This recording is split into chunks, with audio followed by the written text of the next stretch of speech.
Hal-hazırda Bakıya çatmışıq. Xəstəni təhvil vermişik Ece Hospitalına. Sağ olsunlar, hörmətlərə olsun. Çox gülər üzdülər. O öz yerində. Və maşında xəstə yox.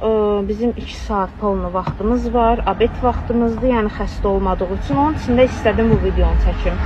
Həqiqətən bu təcili yardım bu Bakıda necə işləyir mənə çatmır. Həqiqətən halal olsun ki, bu qədər səbrin yiyəsidirlər. Düzdür, biz hamımız səbrin yiyəsi olmalıyıq. Amma ki, burada avtobus zolağı var, velosiped zolağı var, təcili yardım zolağı yoxdur. Düzdür, bizim ölkə o qədər də geniş deyil ki, yəni təcili yardım zolağına da üstünlük verilsin.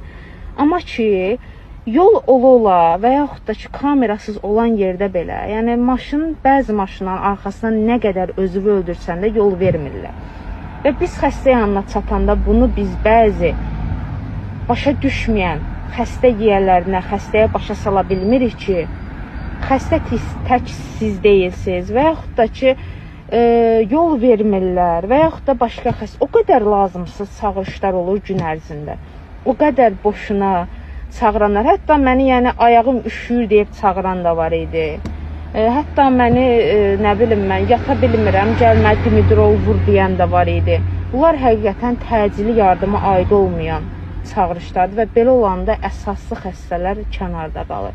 Bunu həqiqətən mən özüm məni tanıyanlar, xəstəyə nə qədər can yandırdığımı bilən adamlar bilir ki, mən xəstədən ötürü öz